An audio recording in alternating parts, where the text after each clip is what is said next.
ಸಾಯಿ ಸಚ್ಚರಿತ್ರೆ 46ನೇ ಅಧ್ಯಾಯ. ಬಾಬಾ ಅವರ ಗಯಾ ಯಾತ್ರೆ 2 ಹಾಡುಗಳು. ಈ ಅಧ್ಯಾಯದಲ್ಲಿ ಶ್ಯಾಮ ಅವರು ಕಾಶಿ ಪ್ರಯಾಗ ಮತ್ತು ಗಯಾ ಯಾತ್ರೆ ಮತ್ತು ಬಾಬಾ ಅವರು ಹೇಗೆ ತಮ್ಮ ಫೋಟೋ ರೂಪದಲ್ಲಿ ಶ್ಯಾಮ ಅವರಿಗಿಂತ ಮುಂಚೆಯೇ ಗಯೆಯಲ್ಲಿದ್ದರು ಎಂಬುದನ್ನು ಮತ್ತು 2 ಹಾಡುಗಳ ಕಥೆಯನ್ನು ಹೇಮಾಂಡಪಂತ ಹೇಳಿದ್ದಾರೆ. ಸಾಯಿ ಕರ್ಮ ಬಂಧನದಿಂದ ನಮ್ಮನ್ನು ಮುಕ್ತ ಮಾಡುವ ನಿನ್ನ ಚರಣಗಳ ದರ್ಶನ ಪಡೆದ ನಾವೇ ಧನ್ಯರು. ನಿನ್ನ ರೂಪ ಹೀಗ ಅಗೋಚರವಾದಿದ್ದರೂ ನಿನ್ನನ್ನೇ ನಂಬಿದ ಭಕ್ತರಿಗೆ ನಿನ್ನ ಅನುಗ್ರಹದ ಅನುಭವ ಆಗುತ್ತದೆ. ಅಸದೃಶ್ಯವಾದ ಮತ್ತು ಉದಾತ್ತವಾದ ದಾರದಿಂದ ನಿನ್ನ ಭಕ್ತರನ್ನು ನಿನ್ನೆಡೆಗೆ ಸೆಳೆದುಕೊಂಡು ತಾಯಿಯು ತನ್ನ ಕಂದನನ್ನು ಅಪ್ಪಿಕೊಳ್ಳುವಂತೆ ಅವರನ್ನು ನೀನು ಅಪ್ಪಿಕೊಳ್ಳುತ್ತಿ.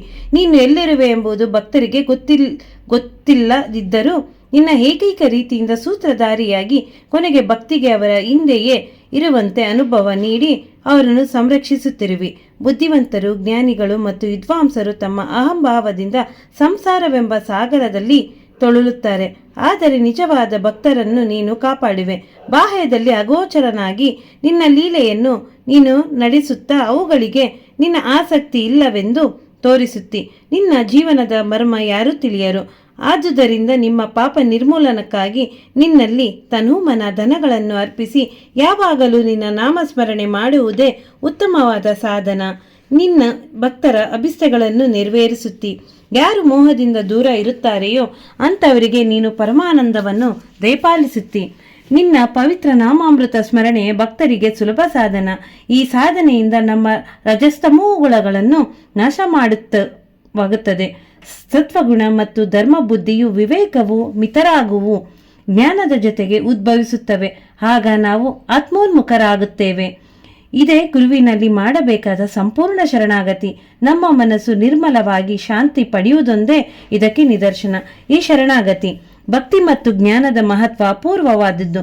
ಬಾಬಾ ಅವರು ಭಕ್ತರನ್ನು ಅನುಗ್ರಹಿಸಿದರೆ ಅವರು ಹಗಲಿರುಳು ಎಡಬಿಡದೆ ಅವರ ಬಳಿಯಲ್ಲೇ ಇರುತ್ತಾರೆ. ಭಕ್ತರನ್ನು ಎಲ್ಲಿಯೇ ಹೋಗಲಿ ಅವನಿಗಿಂತ ಮುಂಚೆ ಅಲ್ಲಿರುತ್ತಾರೆ. ಈ ಕೆಳಕಂಡ ಘಟನೆಯು ಅದಕ್ಕೆ ನಿದರ್ಶನ. ಗಯಾ ಯಾತ್ರೆ. ಕಾಕಾ ದೀಕ್ಷಿತ ಅವರಿಗೆ ಈ ಶ್ರೀ ಸಾಯಿಬಾಬಾ ಅವರ ಪರಿಚಯವಾದ ಸ್ವಲ್ಪ ದಿನಗಳ ನಂತರ ಅವರು ತಮ್ಮ ಜ್ಯೇಷ್ಠ ಪುತ್ರನಿಗೆ ಉಪನಯನವನ್ನು ನಾಗಾಪುರದಲ್ಲಿ ಮಾಡಬೇಕೆಂದು ನಿಶ್ಚಯಿಸಿದರು. ಅದೇ ಸಮಯದಲ್ಲಿ ನಾನಾ ಸಾಹೇಬ್ ಚಂದೋರಕರ ಅವರು ತಮ್ಮ ಹಿರಿಯ ಮಗನ ಮದುವೆಯನ್ನು ಗಾಲ್ವಿಯರದಲ್ಲಿ ನಿರ್ವಹಿಸಲು ನಿಶ್ಚಯಿಸಿದರು. ಇವರಿಬ್ಬರು ಬಾಬಾ ಅವರನ್ನು ಆಹ್ವಾನಿಸಲು ಶಿರಡಿಗೆ ಬಂದರು. ಅವರು ಬಾಬಾ ಅವರನ್ನು ಸಮಾರಂಭಗಳಿಗೆ ಬರಲು ಬಲವಂತ ಮಾಡಲಾಗಿ ಬಾಬಾ ಶ್ಯಾಮನನ್ನು ಸಂಗಡ ಕರೆದುಕೊಂಡು ಹೋಗುವಂತೆ ಅವರಿಗೆ ಹೇಳಿ ತಾವು ಕಾಶಿ ಮತ್ತು ಪ್ರಯಾಗ ಯಾತ್ರೆ ಮಾಡಿ ಬರುವೆನೆಂದು ತಿಳಿಸಿದರು.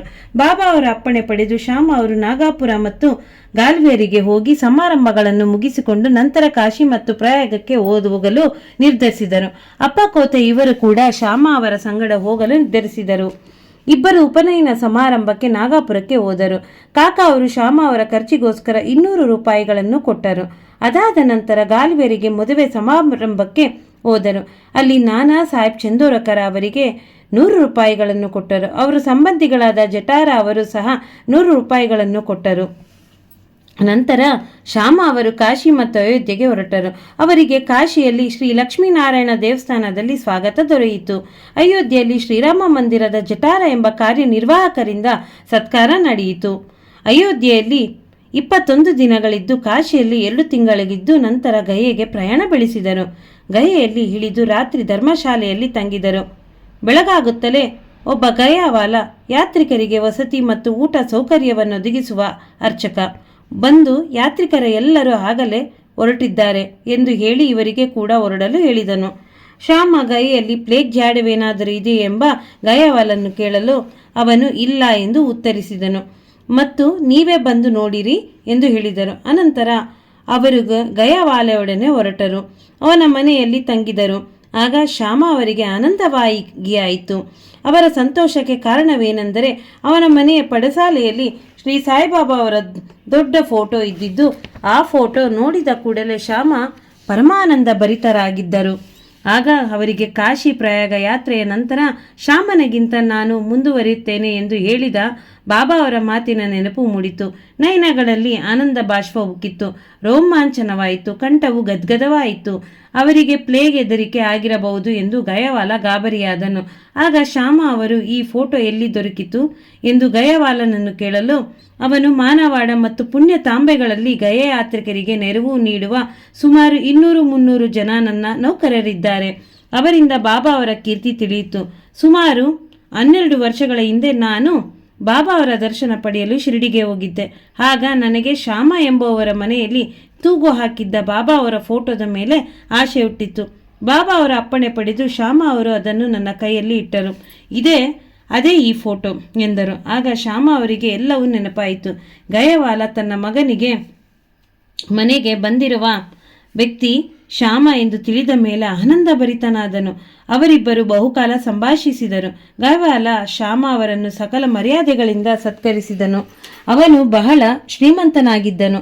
ತಾನು ಪಲ್ಲಕ್ಕಿಯಲ್ಲಿ ಕುಳಿತು ಶ್ಯಾಮ ಅವರನ್ನು ಆನೆಯ ಮೇಲೆ ಕುಡ್ರಿಸಿ ಅವರ ಸಕಲ ಅನುಕೂಲತೆಗಳನ್ನು ಗಯೆಯಲ್ಲಿ ಇರುವ ತನಕ ಪ್ರೀತಿಯಿಂದ ನೋಡಿಕೊಂಡನು. ಬಾಬಾ ಅವರ ಮಾತುಗಳು ಅಕ್ಷರಶಃ ಸತ್ಯವಾಗಿ ಅವರು ಹೇಳಿದಂತೆ ನಡೆಯುತ್ತದೆ ಎಂಬುದೇ ಈ ಕಥೆಯ ನೀತಿ.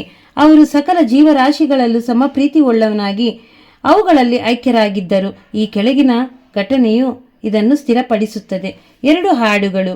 ಒಂದು ಸಾರಿ ಬಾಬಾ ಅವರು ಲೇಂಡಿ ತೋಟದಿಂದ ಹಿಂದಿರುಗಿ ಬರುವಾಗ ಒಂದು ಹಾಡಿನ ಹಿಂಡು ನೋಡಿದರು.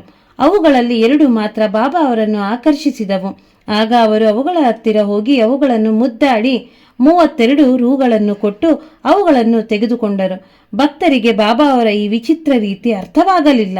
ಆ 2 ಹಾಡುಗಳಿಗೆ ಹೆಚ್ಚೆಂದರೆ 8 ರೂಪಾಯಿ ಬೆಲೆ ಕೊಡಬಹುದು ಎಂದು ತಮ್ಮೊಳಗೆ ಪಿಸುಗುಟ್ಟಿದ್ದರು. ಆದರೆ ಯಾರಿಗೂ ಬಾಬಾ ಅವರನ್ನು ಕೇಳುವ ಧೈರ್ಯ ಇರಲಿಲ್ಲ. ಬಾಬಾ ಅವರು ಸುಮ್ಮನಿದ್ದರು. ಶ್ಯಾಮ ಮತ್ತು ತಾತ್ಯ ಕೋತೆ ಅವರು ಧೈರ್ಯದಿಂದ ಬಾಬಾ ಅವರನ್ನು ಈ ಬಗ್ಗೆ ಪ್ರಶ್ನಿಸಿದರು. ಆಗ ಬಾಬಾ ತಮಗೆ ನೋಡಿಕೊಳ್ಳಲು ಮನೆಮಠ ಅಥವಾ ಸಂಸಾರವಿಲ್ಲ, ಆದುದರಿಂದ ಹಣವನ್ನು ಕೂಡಿ ಹಾಕುವುದರಿಂದ ಪ್ರಯೋಜನವೇನು ಎಂದು ಕೇಳಿ ತಮ್ಮ ಸ್ವಂತ ಖರ್ಚಿನಿಂದ ಅವುಗಳಿಗೆ ತಿನ್ನಿಸಲು 4 ಸೇರು ಕಡಲೆ ತರಿಸಿ ಹಾಡುಗಳಿಗೆ ತಿನ್ನಲು ಹಾಕಿದರು. ಇದಾದ ನಂತರ ಅವರು ಆ ಹಾಡುಗಳನ್ನು ಅವುಗಳ ಮಾಲೀಕನಿಗೆ ಹಿಂತಿರುಗಿಸಿದರು. ಅನಂತರ ಹಾಡುಗಳು ಸಂಬಂಧಿಸಿದ ಪೂರ್ವ ಜನ್ಮದ ಕಥೆಯನ್ನು ಈ ರೀತಿ ಹೇಳಿದರು. ತಾತ್ಯ, ನೀವು ಈ ವ್ಯಾಪಾರದಲ್ಲಿ ನಾನು ಮೋಸ ಹೋದೆನೆಂದು ತಿಳಿದಿರುವಿರಿ. ಇಲ್ಲ, ನಾನು ಮೋಸ ಹೋಗಿಲ್ಲ. ಅವುಗಳ ಕತೆ ಕೇಳಿರಿ. ಅವು ಪೂರ್ವ ಜನ್ಮದಲ್ಲಿ ಮನುಷ್ಯರಾಗಿ ಅದೃಷ್ಟವಶಾತ್ ನನ್ನ ಸಂಗಡರಾಗಿದ್ದವು. ಅವರಿಬ್ಬರು ಸಹೋದರಾಗಿದ್ದರು. ಬರಬರುತ್ತಾ ಪರಸ್ಪರ ವೈರಿಗಳಾದರು. ಹಿರಿಯವನು ಸೋಮಾರಿ ಇದ್ದು ಕಿರಿಯವನಿಗೆ ಚುರುಕಾಗಿ ಇದ್ದು ಬಹಳ ಹಣ ಸಂಪಾದನೆ ಮಾಡುತ್ತಿದ್ದನು. ಹಿರಿಯವನು ಅತಿ ಆಸೆ ಉಳ್ಳವನಾಗಿ ಕಿರಿಯವನು ಎಲ್ಲ ಹಣವನ್ನು ನುಂಗುವ ಸಲುವಾಗಿ ಅವನನ್ನು ಕೊಲೆ ಮಾಡಲು ಯತ್ನಿಸಿದನು. ಅವರು ತಮ್ಮ ಸಂಬಂಧವನ್ನು ಮರೆತು ಜಗಳವಾಡಲು ಆರಂಭಿಸಿದರು. ಹಿರಿಯವನು ಕೊಲ್ಲುವ ಪ್ರಯತ್ನದಲ್ಲಿ ವಿಫಲ ಆದನು. ಇಬ್ಬರಿಗೂ ಕಡುವೈರತ್ವ ಬೆಳೆಯಿತು. ಒಂದು ದಿನ ಹಿರಿಯವ ಸಮಯ ಸಾಧಿಸಿ ತನ್ನ ದೊಣ್ಣೆಯಿಂದ ಕಿರಿಯವನ ತಲೆಗೆ ಬಲವಾದ ಏಟು ಕೊಟ್ಟನು. ಕಿರಿಯವನು ಕೋಪಗೊಂಡು ಕೊಡಲಿಯಿಂದ ಹೊಡೆದನು. ಈ ರೀತಿ ಇಬ್ಬರು ಗಾಯಗೊಂಡು ಸ್ಥಳದಲ್ಲಿಯೇ ಮೃತರಾದರು. ಆ ಕರ್ಮದಿಂದ ಅವರಿಬ್ಬರು ಈಗ ಹಾಡುಗಳಾಗಿ ಹುಟ್ಟಿರುತ್ತಾರೆ. ಅವು ಹೋಗುತ್ತಿರುವಾಗ ನಾನು ಅವರನ್ನು ಕೂಡಲೇ ಗುರುತಿಸಿದೆ. ಅವುಗಳ ನೆನಪಾಯಿತು. ಕನಿಕರದಿಂದ ಅವುಗಳಿಗೆ ಆಹಾರ ನೀಡಬೇಕೆನಿಸಿತು. ಆದುದರಿಂದ ನನ್ನ ಹತ್ತಿರ ಇದ್ದ ಎಲ್ಲಾ ಹಣವನ್ನು ಖರ್ಚು ಮಾಡಿದೆ. ಅದಕ್ಕಾಗಿ ನೀವು ನನ್ನನ್ನು ದೋಷಿಸುತ್ತಿರುವಿರಿ. ನಿಮಗೆ ಈ ವ್ಯಾಪಾರ ಸರಿಯಾಗಿ ತೋರಲಿಲ್ಲ. ಆದುದರಿಂದ ಅವುಗಳನ್ನು ತಿರುಗಿ ಅವುಗಳ ಮಾಲೀಕನಿಗೆ ಕೊಟ್ಟೆ ಎಂದರು. ಶ್ರೀ ಸಾಯಿ ಪ್ರಣಾಮ. ಶ್ರೀ ಸಾಯಿ ಸಚ್ಚರಿತ್ರೆ 46ನೇ ಅಧ್ಯಾಯ ಮುಕ್ತಾಯವಾಯಿತು.